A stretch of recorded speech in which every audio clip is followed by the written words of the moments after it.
नमस्कार. आपण पाहताय महाराष्ट्र लाईव्ह. आज आपण चर्चा करणार आहोत कराड दक्षिण विधानसभा मतदारसंघ. खरं तर काँग्रेसचा बालेकिल्ला असलेला हा कराड दक्षिण विधानसभा मतदारसंघ. या दक्षिण विधानसभा मतदारसंघाचं नेतृत्व यशवंतराव मोहिते, स्वर्गीय विलास काका पाटील उंडाळकर यांच्यासारख्या दिग्गज व्यक्तींनी या मतदारसंघाचं नेतृत्व केलं. आणि सध्या महाराष्ट्राचे माजी मुख्यमंत्री आमदार पृथ्वीराज चव्हाण हे या विधानसभा मतदारसंघाचं नेतृत्व करत आहेत. आज आपला विषय आहे कराड दक्षिण विधानसभा मतदारसंघात घडतंय बिघडतंय. नमस्कार, मी विकास. आपण पाहताय महाराष्ट्र लाईव्ह.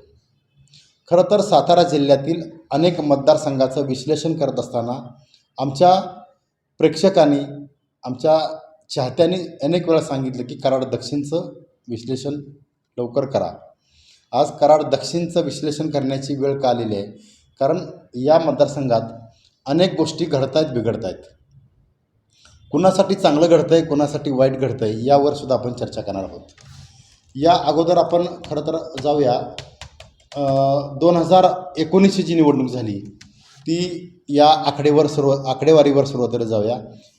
माजी मुख्यमंत्री आमदार पृथ्वीराज चव्हाण यांना एकूण त्यावेळी मतं मिळाली 92,296, म्हणजेच एकूण टक्केवारी होती 43.90.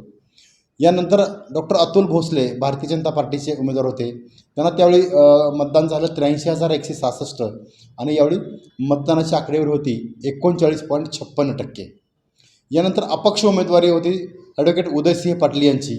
त्यावेळी उदयसिंह पाटील यांना मतं मिळाली 29,401. यावेळी मतदानाची संख्या होती 13.99.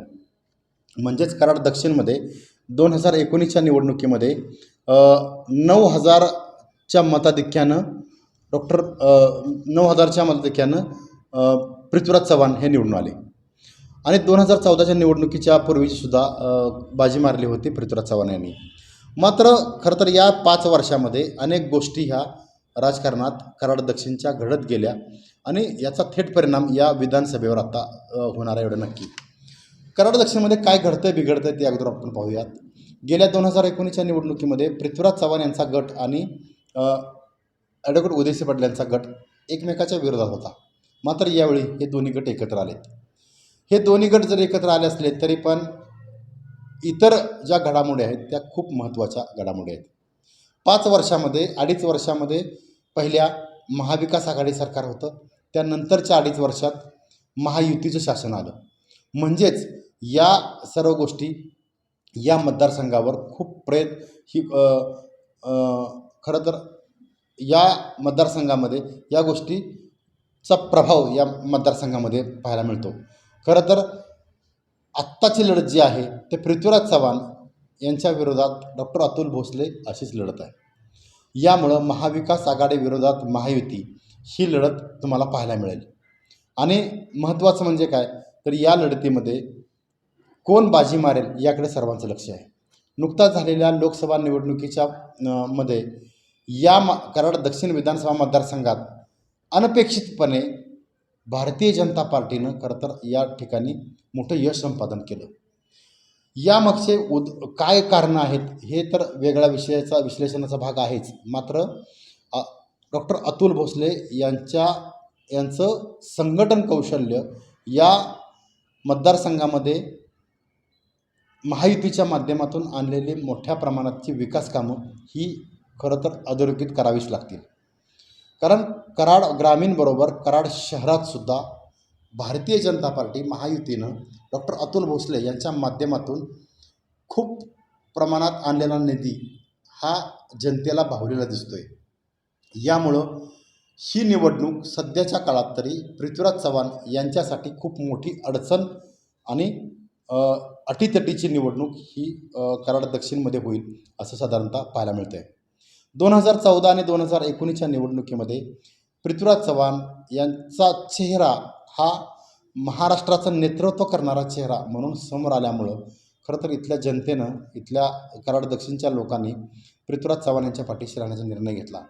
मात्र सध्याच्या काळात पृथ्वीराज चव्हाण आणि ॲडव्होकेट उदयसिंह पाटील यांचा गट जर एकत्र असला तरीही डॉक्टर अतुल भोसले यांच्या नेतृत्वाखाली भारतीय जनता पार्टी आणि महायुतीनं एकसंघपणे अत्यंत चांगलं केलेलं नियोजन हे पृथ्वीराज चव्हाण यांच्यासाठी अडचणीचं ठरू शकतं, एवढं मात्र नक्कीच आहे.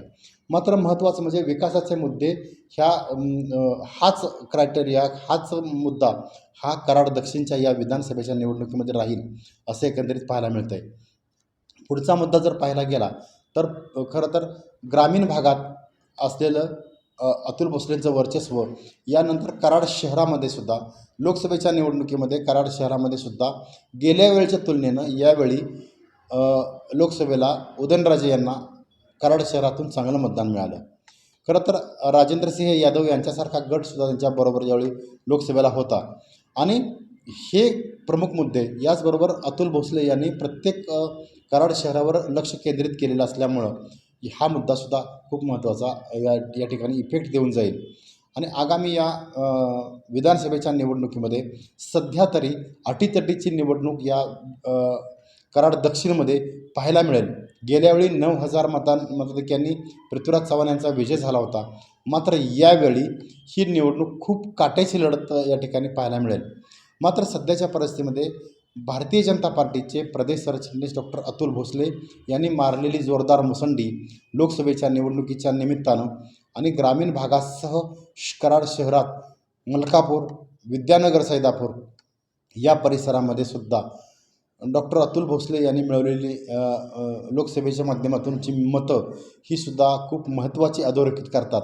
यामुळं भारतीय जनता पार्टी या ठिकाणी चमत्कार घडवेल असं एकंदरीत साधारणतः चित्र समोर येतं आहे आणि पृथ्वीराज चव्हाण यांच्यासाठी ही निवडणूक खूप अडचणीची ठरेल आणि अटीतटीची तर होईलच. मात्र आत्ताच्या सध्याच्या परिस्थितीला डॉक्टर अतुल भोसले यांनी मारलेली मुसंडी लोकसभेच्या माध्यमातून आणि सुरू असलेली विकास कामं ही मात्र या कराड दक्षिणमध्ये भाजपासाठी जमेची बाजू आणि काँग्रेससाठी थोडी धोक्याची घंटा म्हणता येईल, हे मात्र अधोरेखित करावे लागेल.